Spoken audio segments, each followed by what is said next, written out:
No silêncio da história, quando reinos se levantavam e caíam, e o mundo era moldado pela mão poderosa de Deus, um novo capítulo estava prestes a marcar o destino de uma nação escolhida. O livro de Êxodo nos conduz a uma jornada de escravidão, coragem e libertação. Uma história onde o poder do Senhor se manifesta com sinais grandiosos, levantando um libertador para conduzir seu povo da opressão à promessa. Aqui veremos o clamor de Israel nas terras do Egito, a escolha divina de Moisés, o confronto com o poder de Faraó e o início da batalha espiritual que transformará o curso da humanidade. Mas antes de iniciarmos esta leitura, não se esqueça de curtir este vídeo, comentar com sua experiência sobre o texto e se inscrever no canal, para que mais pessoas sejam alcançadas pela palavra do Senhor. Agora, prepare seu coração e sua mente. Ajuste seu olhar para esta narrativa sagrada, porque a jornada do Êxodo está prestes a começar. Capítulo 1. A escravidão de Israel no Egito. Após os dias de José, os filhos de Israel continuaram a crescer e se multiplicar no Egito, até que se tornaram um povo numeroso, forte e próspero naquela terra estrangeira. Porém, levantou-se um novo rei sobre o Egito, um faraó que não conhecera José, nem se lembrava do bem que ele fizera à nação. Tomado pelo medo e pela desconfiança, ele disse aos seus conselheiros: "Vejam, o povo de Israel tornou-se mais numeroso e mais forte do que nós. Se surgir uma guerra, eles podem se juntar aos nossos inimigos e fugir do país. Precisamos agir com astúcia para impedir que continuem a crescer." Assim, o faraó impôs sobre os israelitas uma opressão cruel. Colocou capatazes sobre eles para lhes exigir trabalhos pesados, forçando-os a construir as cidades armazém de Pitom e Ramessés. Mas quanto mais eram afligidos, mais se multiplicavam e se fortaleciam. E os egípcios passaram a temer os filhos de Israel. Por isso, com mãos impiedosas e corações endurecidos, os egípcios os submeteram a trabalhos árduos. Amassavam barro, moldavam tijolos, construíam edificações e eram obrigados a servir sob grande pressão, dia e noite, sem descanso. Então o faraó chamou as parteiras hebreias, Sifra e Puá, e ordenou: "Quando ajudarem as mulheres hebreias no parto, se a criança nascer menino, matem-no. Se nascer menina, deixem viver." Mas aquelas mulheres temeram a Deus e não fizeram conforme mandara o rei do Egito. Pelo contrário, deixaram viver os meninos. Quando o faraó as chamou novamente para prestar contas, elas responderam: "As mulheres hebreias são fortes e dão à luz antes que cheguemos."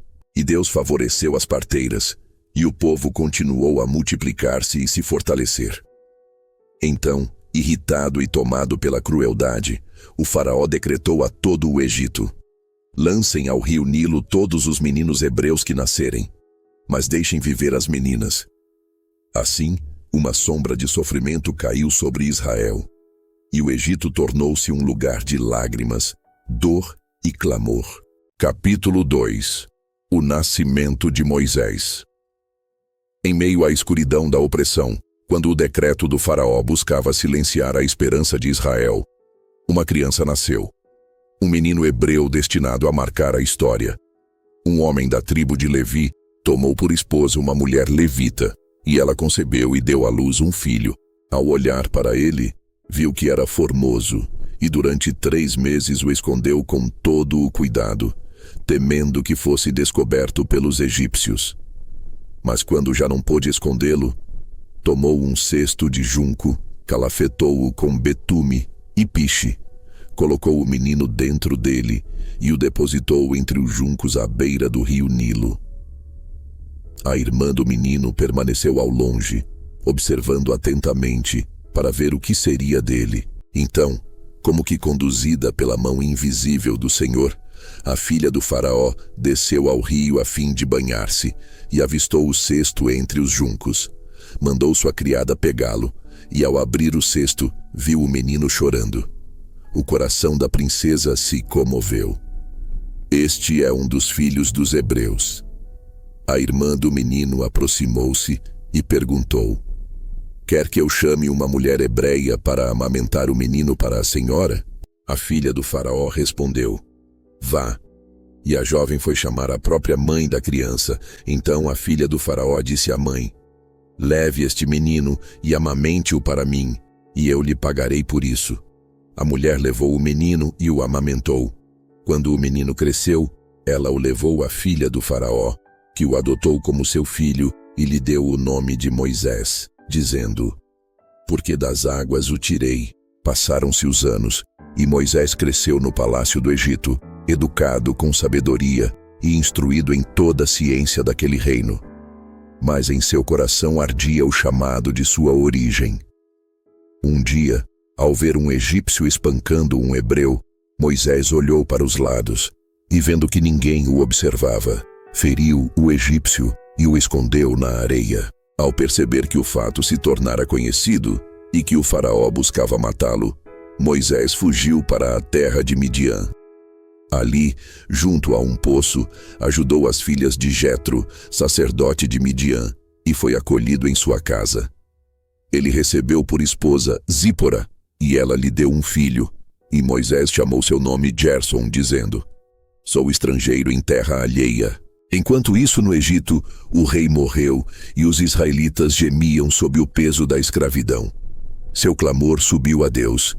Deus ouviu o gemido do seu povo, lembrou-se da aliança com Abraão, Isaque e Jacó, e seus olhos se voltaram para Israel. Capítulo 3. A sarça ardente e o chamado do Senhor. Moisés apacentava o rebanho de Jetro, seu sogro, guiando as ovelhas pelo deserto até chegar ao monte de Deus, o Horebe. E ali, no silêncio daquela montanha sagrada, o anjo do Senhor lhe apareceu no fogo que ardia em uma sarça. A chama queimava intensa, porém a sarça não se consumia. Moisés, admirado, disse consigo: irei até lá e verei essa estranha visão. Por que a sarça não se queima? Quando o Senhor viu que ele se aproximava para observar, Deus o chamou do meio da sarça: Moisés, Moisés. E ele respondeu: eis-me aqui. Então o Senhor disse com voz de autoridade santa: não se aproxime. Tire as sandálias dos pés, porque o lugar onde você está é terra santa. Eu sou o Deus de seu pai, o Deus de Abraão, o Deus de Isaque e o Deus de Jacó. Tomado de temor, Moisés cobriu o rosto, pois tinha medo de olhar para Deus. O Senhor prosseguiu: tenho visto a aflição do meu povo no Egito e tenho ouvido seu clamor por causa dos opressores. Conheço seus sofrimentos. Por isso desci para livrá-los da mão dos egípcios e para levá-los a uma terra boa e ampla, terra que mana leite e mel. Então Deus declarou: agora vá. Eu enviarei você a Faraó para tirar do Egito o meu povo, os israelitas. Moisés, surpreso, disse: quem sou eu para ir ao Faraó e tirar do Egito os filhos de Israel? E o Senhor respondeu: eu estarei com você, e este será o sinal de que eu o enviei. Quando você tirar o povo do Egito, vocês me prestarão culto neste monte.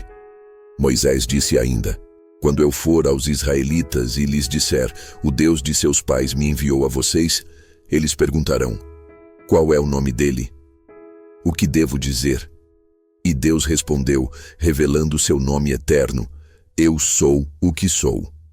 Assim dirás aos filhos de Israel: eu sou, me enviou a vocês. E acrescentou o Senhor: assim dirás ao meu povo: o Senhor, o Deus de seus pais, o Deus de Abraão, o Deus de Isaque e o Deus de Jacó, me enviou a vocês. Este é o meu nome para sempre. Deus então revelou seu plano a Moisés. Ele deveria ir ao Faraó acompanhado dos anciãos de Israel, e o Senhor estenderia sua mão poderosa sobre o Egito com sinais e maravilhas.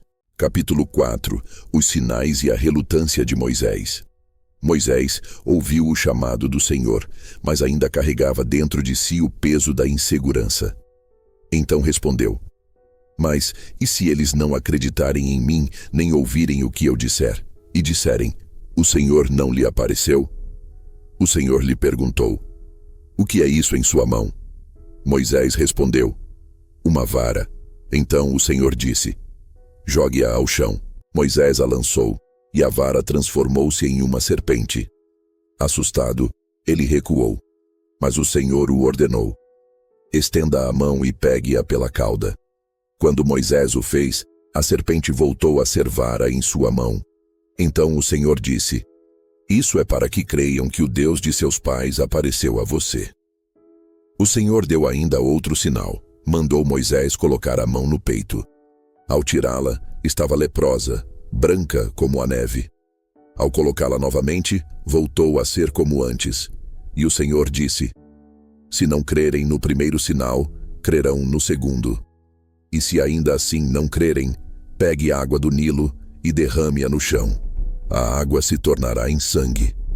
Mesmo assim, Moisés disse: Ah, meu Senhor, nunca fui eloquente, nem antes nem agora.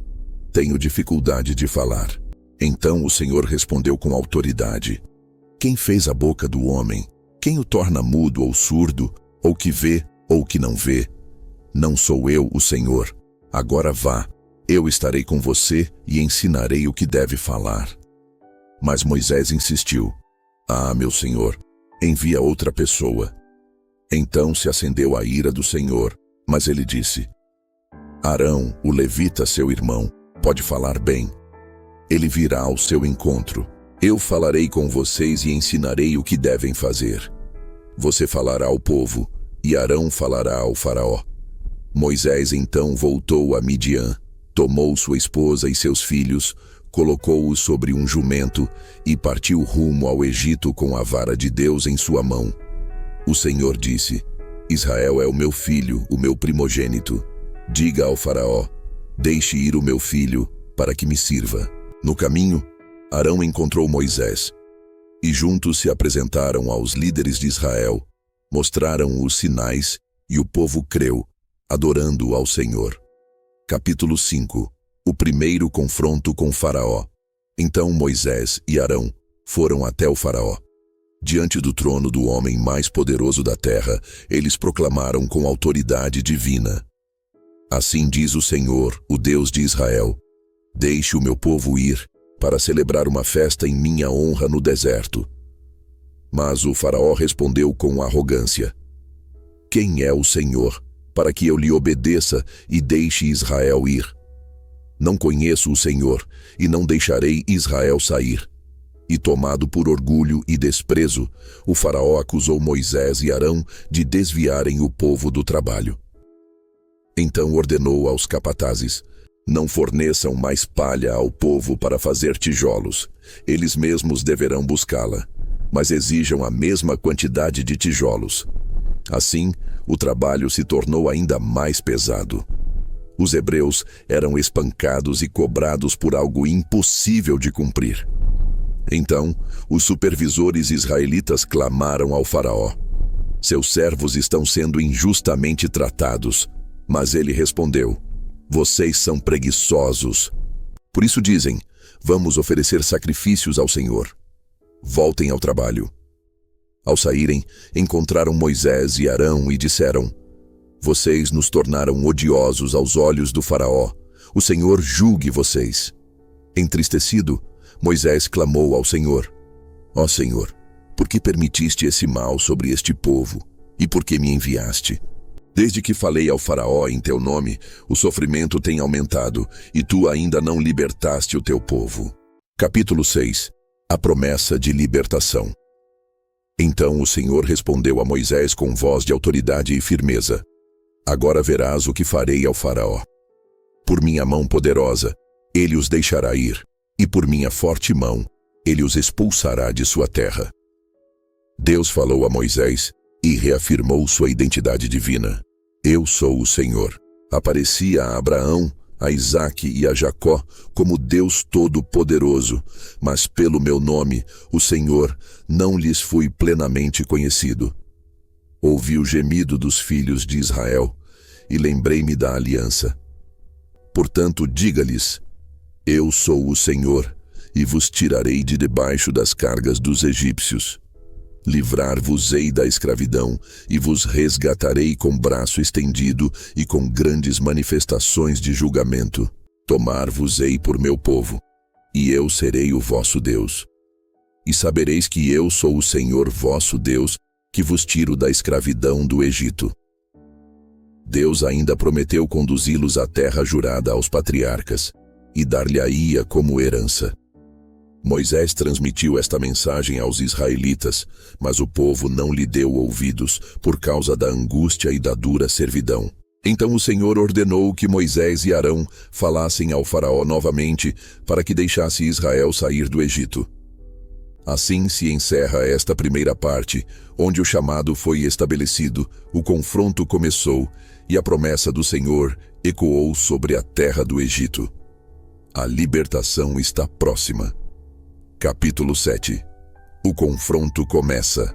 Moisés diante do faraó. Moisés permaneceu diante de Deus ainda carregando dúvidas, mas o Senhor falou com firmeza e poder, revelando seu plano. Eu te constituí como autoridade diante do faraó, e Arão será o teu porta-voz. Falarás tudo o que eu te ordenar. O faraó não ouvirá, mas através disso mostrarei a minha mão poderosa e tirarei o meu povo do Egito com grandes atos de juízo. Assim, Moisés e Arão foram ao encontro do faraó, como o Senhor havia ordenado. Moisés já tinha 80 anos e Arão 83, quando se levantaram para cumprir a missão divina. Diante do trono do Egito, Arão lançou sua vara ao chão, e ela tornou-se uma serpente. O faraó, contudo, chamou seus magos e sábios, e por artes ocultas também conseguiram transformar varas em serpentes. Mas a serpente de Arão devorou as serpentes deles, mostrando que nenhum poder se iguala ao do Senhor. Mesmo assim, o coração do faraó permaneceu endurecido. Então veio a ordem do Senhor. Encontre o faraó pela manhã à beira do Nilo. Diga a ele: o Senhor, o Deus dos Hebreus, ordena: deixa ir o meu povo para que me sirva. E o sinal foi declarado: assim saberás que eu sou o Senhor. Com esta vara ferirei as águas do rio, e elas se transformarão em sangue. Moisés e Arão obedeceram. Arão estendeu sua vara sobre as águas diante do faraó e seus oficiais, e o rio Nilo, símbolo de vida do Egito, transformou-se em sangue. Os peixes morreram, o rio cheirou mal, e os egípcios não podiam beber da água. Toda a água do Egito, até nos recipientes, tornou-se sangue. Mesmo vendo o juízo, o faraó voltou-se e entrou no palácio, endurecendo o coração. Assim se cumpriu a primeira praga. Capítulo 8. Rãs, piolhos e moscas. A tensão aumenta. Passados alguns dias, o Senhor ordenou a Moisés: vá ao faraó e diga: o Senhor ordena: deixa ir o meu povo para que me sirva. Se recusares, enviarei rãs sobre toda a tua terra. Arão estendeu a mão sobre as águas, e elas se encheram de rãs, que invadiram casas, cozinhas, quartos, camas e até os palácios. O faraó, aflito, chamou Moisés e Arão. Peçam ao Senhor que retire as rãs, e deixarei o povo ir para oferecer sacrifícios. Moisés orou, e as rãs morreram nos campos e casas. Foram ajuntadas em montes, e a terra cheirou mal. Mas quando houve alívio, o faraó endureceu novamente o coração. Então disse o Senhor: Arão, estenda a vara e fira o pó da terra. Ao fazê-lo, o pó transformou-se em piolhos que atacaram homens e animais. Os magos egípcios tentaram repetir o sinal, mas não conseguiram. Então disseram ao faraó: isto é o dedo de Deus. Mas o coração do faraó permaneceu fechado. Deus ordenou outra vez: levante-se cedo e encontre o faraó. Diga-lhe: deixa ir o meu povo para que me sirva. Se recusares, enviarei moscas sobre ti, sobre teu povo e tuas casas, e farei distinção entre o meu povo e o teu. Em Gósen não haverá moscas. E assim aconteceu. Enxames de moscas encheram o Egito, arruinando tudo por onde passavam. O faraó chamou Moisés e disse: ofereçam sacrifícios, mas aqui mesmo no Egito. Moisés respondeu: não é apropriado sacrificar aqui, diante dos egípcios. Iremos ao deserto, como o Senhor ordenou. O faraó cedeu. Irem, mas não vão longe. Orem por mim. Moisés orou, e as moscas desapareceram. Mas novamente, assim que houve alívio, o faraó endureceu o coração e não deixou o povo ir. Capítulo 9. O julgamento se aprofunda. Pestilência, úlceras e saraiva. O Senhor falou a Moisés: vá ao faraó e diga: o Senhor, o Deus dos hebreus, declara: deixa ir o meu povo, para que me sirva. Se recusares, enviarei uma terrível praga sobre teu gado. No dia seguinte, uma peste gravíssima caiu sobre os rebanhos do Egito. Cavalos, jumentos, camelos, bois e ovelhas, todos foram atingidos. Mas entre o gado de Israel, nenhum morreu. O faraó mandou verificar e constatou que não havia morrido nenhum animal dos hebreus. Mesmo assim, seu coração permaneceu endurecido. Então o Senhor disse: tome um punhado de cinza do forno e que Moisés a lance ao ar diante do faraó. Moisés lançou a cinza ao céu e ela transformou-se em pó fino, causando úlceras inflamadas em homens e animais. Até os magos egípcios foram atingidos e não conseguiram continuar diante de Moisés. Mas o faraó resistiu, como o Senhor havia anunciado. Então veio a palavra do Senhor: levante-se cedo e diga ao faraó: eu poderia ter estendido minha mão e ferido você e seu povo com peste mortal, e você já teria sido eliminado da terra. Mas o deixei viver para mostrar meu poder e para que meu nome seja proclamado em toda a terra. Mesmo assim, o faraó se exaltava contra Israel. Então Moisés ergueu a mão ao céu, e o Senhor enviou saraiva, trovões estrondosos, fogo descendo com pedras de gelo, algo jamais visto no Egito desde que se tornou nação. A saraiva destruiu plantações, destroçou árvores, feriu homens e animais que estavam ao ar livre. Somente na terra de Gósen, onde vivia Israel, não caiu uma pedra de gelo. Há terror. Capítulo 10. O estrangulamento do Egito. Gafanhotos e trevas. Então o Senhor disse a Moisés: vá ao faraó, pois endureci o seu coração e o de seus oficiais para realizar estes sinais no meio deles, a fim de que contes a teus filhos e netos o que fiz entre os egípcios e saibam que eu sou o Senhor.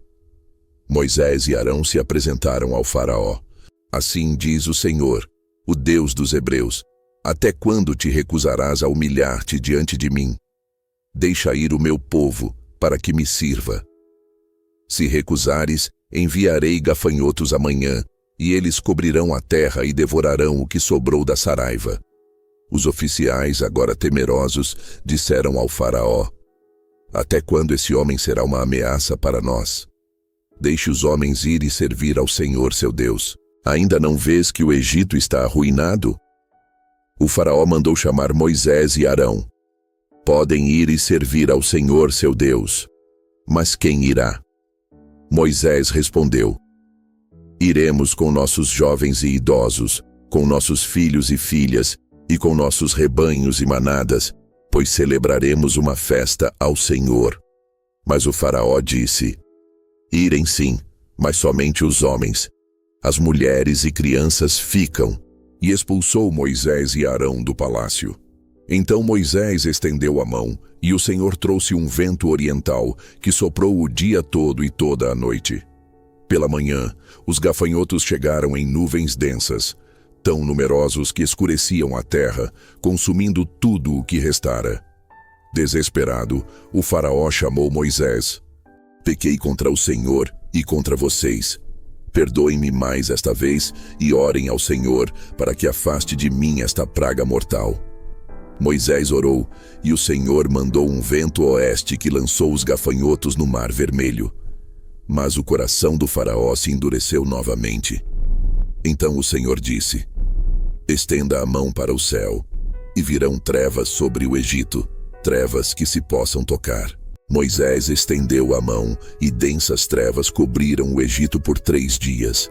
Ninguém via o outro, ninguém saía do lugar. Mas em Gósen, onde estava Israel, havia luz. O faraó chamou Moisés. Podem ir e servir ao Senhor, levem seus filhos, mas o gado fica. Moisés respondeu: nem uma unha ficará para trás.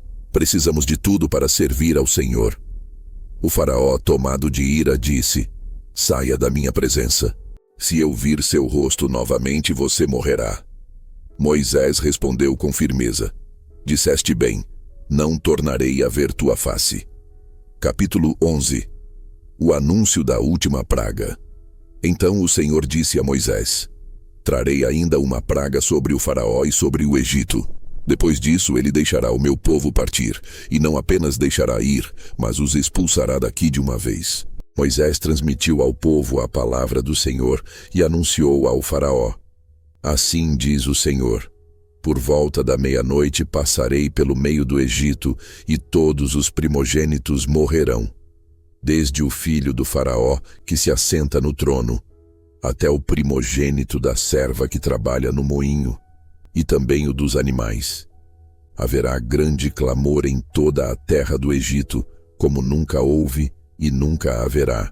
Mas entre os filhos de Israel, nem sequer um cão rosnará contra homem ou animal, para que saibais que o Senhor faz distinção entre o Egito e Israel. Dito isso, Moisés saiu da presença do faraó em grande indignação. Mas o coração do faraó mais uma vez permaneceu endurecido, como o Senhor havia dito. Capítulo 12. A Páscoa e a saída do Egito. Então o Senhor falou a Moisés e a Arão na terra do Egito, estabelecendo um novo começo. Este mês será o principal dos meses, o primeiro mês do ano para vocês. E o Senhor ordenou que cada família de Israel tomasse um cordeiro sem defeito, de 1 ano, e o guardasse até o 14º dia. Então, ao cair da tarde, todos deveriam sacrificá-lo. O Senhor instruiu: tomem do sangue e o passem nos batentes e na viga superior das portas de suas casas. Naquela noite comerão o cordeiro assado no fogo, com ervas amargas e pães sem fermento. Comam apressadamente, prontos para partir, cintos na cintura, sandálias nos pés e cajado na mão. Esta é a Páscoa do Senhor. Então veio o anúncio sagrado: naquela noite passarei pela terra do Egito e ferirei todos os primogênitos, mas o sangue será um sinal nas casas. Quando eu vir o sangue, passarei adiante, e não haverá destruição entre vocês. À meia-noite aconteceu. O Senhor passou pelo Egito e feriu todos os primogênitos, desde o filho do faraó que se assentava no trono, até o do prisioneiro no cárcere, e também o dos animais. Então levantou-se um grande clamor no Egito, pois não havia casa onde não houvesse um morto. O faraó chamou Moisés e Arão durante a noite. Levantem-se, saiam do meio do meu povo, vocês e os filhos de Israel. Vão servir ao Senhor, como vocês pediram. Levem seus rebanhos e partam, e abençoem a mim também. O povo egípcio apressava os israelitas, dizendo: saiam, ou morreremos todos. Assim, os israelitas partiram rapidamente, com suas massas ainda sem fermento, levando seus pertences carregados às pressas. E os filhos de Israel haviam achado favor diante dos egípcios, que lhes deram prata, ouro e roupas, cumprindo o que o Senhor dissera a Moisés. Naquela mesma noite, o povo de Israel deixou o Egito. Uma multidão enorme os acompanhou, além de seus rebanhos e manadas. Os israelitas haviam permanecido no Egito por 430 anos, e naquele dia, todos os exércitos do Senhor saíram da terra do Egito. O Senhor declarou: esta noite será celebrada em memória da libertação pelo Senhor, e será uma ordenança eterna entre vocês e seus descendentes. A mão do Senhor se revelou com poder diante de toda a nação do Egito. O povo de Israel, antes escravizado, agora caminhava livre, marcado pelo sangue do Cordeiro e conduzido pela promessa de Deus.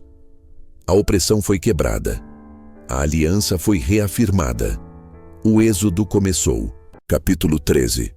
O Senhor conduz seu povo.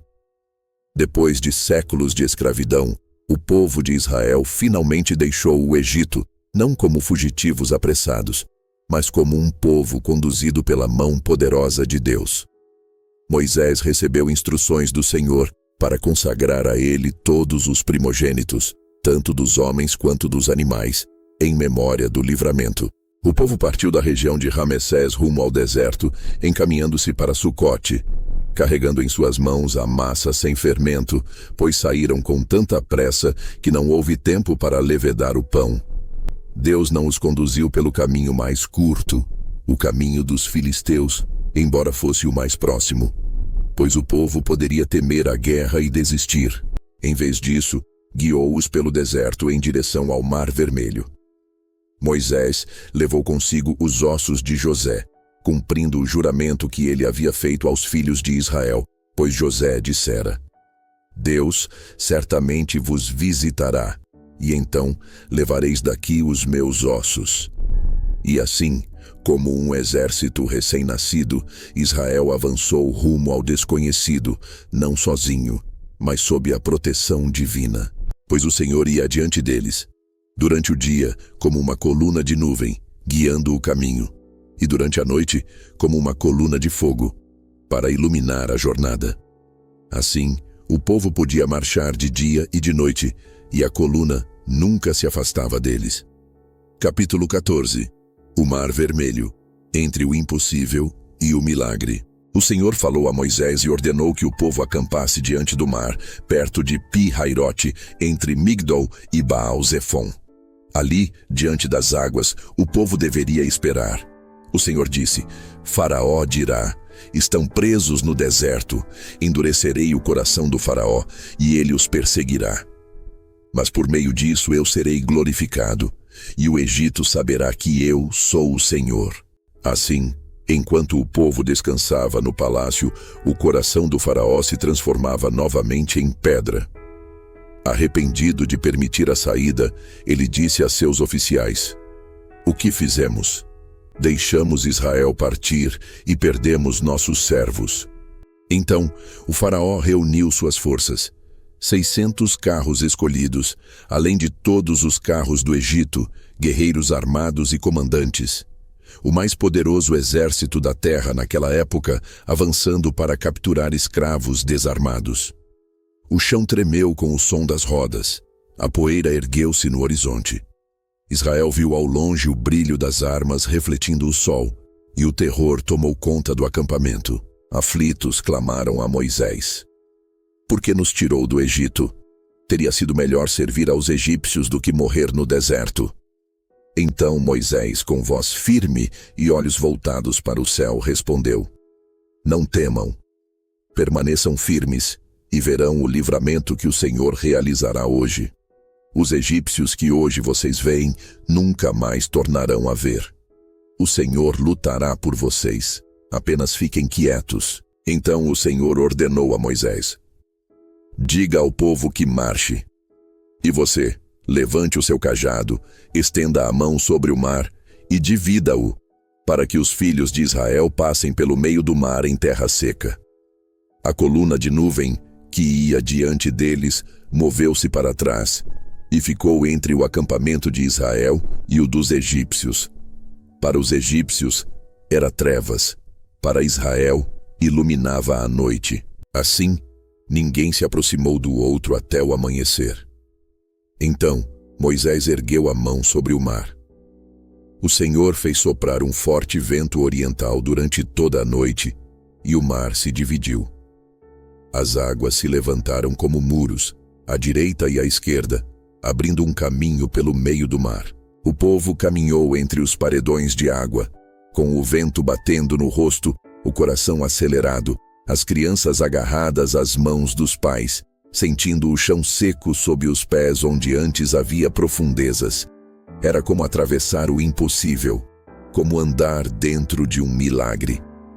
Quando o exército egípcio percebeu o caminho aberto, avançou em perseguição, entrou no mar com seus carros e guerreiros. Mas ao amanhecer, O Senhor olhou para o exército egípcio e o lançou em confusão. As rodas dos carros se desajustaram, avançavam com dificuldade. Tomados pelo pavor, os egípcios gritaram: "Fujamos de Israel, o Senhor luta por eles contra o Egito."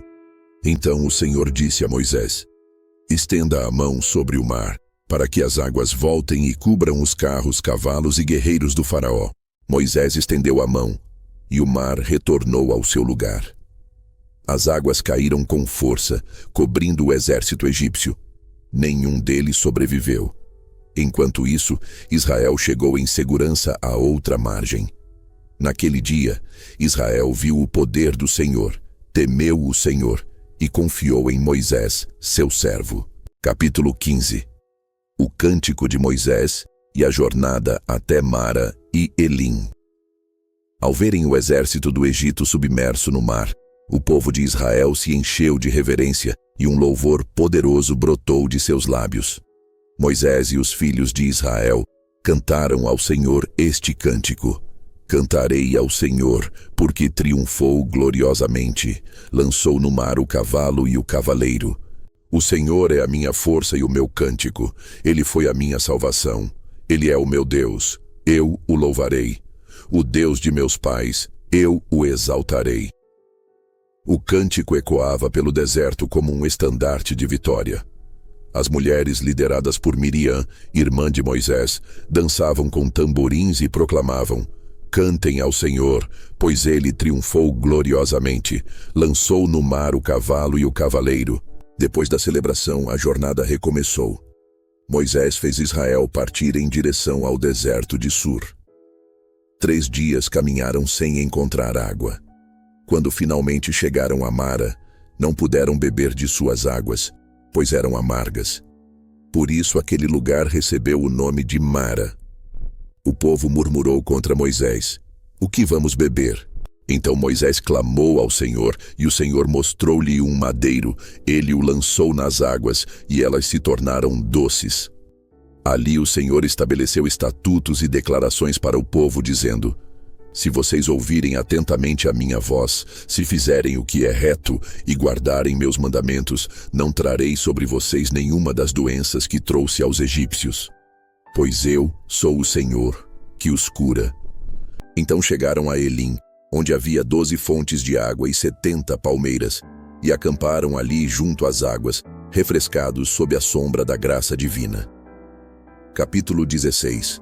O maná e as codornizes. Partindo de Elim, toda a congregação de Israel entrou no deserto de Sim, entre Elim e o Sinai.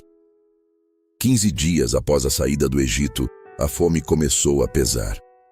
O povo murmurou contra Moisés e Arão: "Ah, se tivéssemos morrido pela mão do Senhor no Egito, quando comíamos pão e carne à vontade. Vocês nos trouxeram a este deserto para matar de fome toda esta multidão." Então o Senhor disse a Moisés: "Farei chover pão do céu para vocês.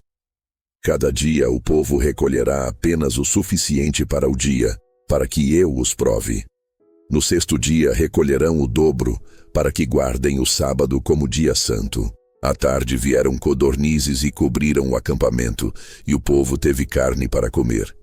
Ao amanhecer, uma camada de orvalho envolveu o acampamento. Quando se evaporou, ficou sobre a terra uma substância fina, branca como geada. "O que é isto?" perguntaram uns aos outros, pois não sabiam o que era. Moisés explicou: "Este é o pão que o Senhor lhes dá para comer.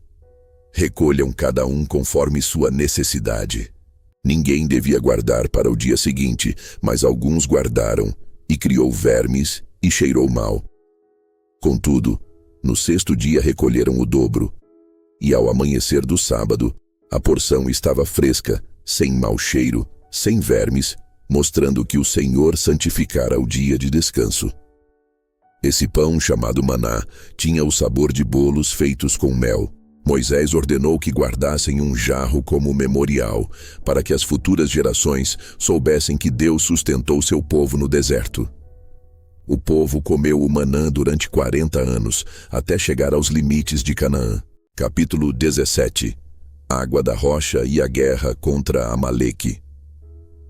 toda a congregação de Israel partiu do deserto de Sim, seguindo o caminho que o Senhor ordenava, e acampou em Refidim.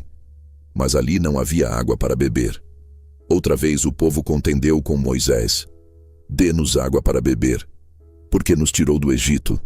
Quer nos matar de sede, a nós, nossos filhos e nosso gado. Moisés clamou ao Senhor: Que farei com este povo? Estão quase a me apedrejar. Então o Senhor respondeu: Passe adiante do povo e leve contigo alguns anciãos de Israel. Pegue o cajado com que feriste o Nilo. Eu estarei diante de você sobre a rocha em Horebe. Fira a rocha, e dela sairá água para o povo beber. Moisés fez assim diante dos anciãos, e a água jorrou da rocha, saciando a sede da multidão. Aquele lugar foi chamado Massá e Meribá, porque ali o povo pôs o Senhor à prova. Em seguida, os amalequitas atacaram Israel em Refidim. Moisés disse a Josué: Escolha alguns homens e vá lutar contra Amaleque. Amanhã eu estarei no alto do monte com o cajado de Deus em minha mão. Josué desceu para a batalha, enquanto Moisés, Arão e Ur subiram ao topo do monte. Sempre que Moisés erguia as mãos, Israel prevalecia, mas quando as baixava, Amaleque avançava. Então Arão e Ur sustentaram os braços de Moisés, um de cada lado, para que suas mãos permanecessem firmes até o pôr do sol. Assim Josué derrotou Amaleque ao fio da espada. O Senhor disse a Moisés: Escreva isto para a memória e declare a Josué que apagarei totalmente a memória de Amaleque de debaixo do céu. E Moisés edificou um altar e o chamou: O Senhor é minha bandeira. Capítulo 18. Jetro aconselha Moisés. Jetro, sacerdote de Midian e sogro de Moisés, ouviu tudo o que Deus havia feito por Moisés e por Israel, como o Senhor libertara seu povo do Egito. Então Jetro foi ao encontro de Moisés no deserto, levando Zípora e os filhos de Moisés. Quando chegou, Moisés contou tudo o que o Senhor fizera ao faraó e aos egípcios, e como o Senhor salvara Israel de todas as dificuldades. Jetro se alegrou e disse: Bendito seja o Senhor que libertou vocês da mão do faraó e dos egípcios. Agora sei que o Senhor é maior do que todos os deuses. No dia seguinte, Jetro viu Moisés julgar o povo desde manhã até a tarde e disse: Não está certo o que você faz. Você se cansará e o povo também. Escute-me, escolha homens capazes, tementes a Deus, honestos e inimigos do ganho desonesto. Coloque-os como líderes de 1.000, de 100, de 50 e de 10. Eles julgarão os casos mais simples. Os casos difíceis serão levados a você. Assim, você aliviará sua carga. Moisés ouviu o conselho e o seguiu. Então Jetro voltou para sua terra, e Moisés permaneceu com o povo no caminho do Senhor. Israel está agora diante de um novo capítulo. Livres do Egito, sustentados pelo maná, guiados pela coluna de fogo e nuvem, o povo experimenta a provisão, a disciplina e o cuidado do Senhor no deserto. A travessia não é apenas de um lugar a outro, mas de uma escravidão exterior para uma transformação interior. A próxima etapa será decisiva, pois o Senhor chamará seu povo ao Monte Sinai para revelar sua lei, sua aliança e seu propósito.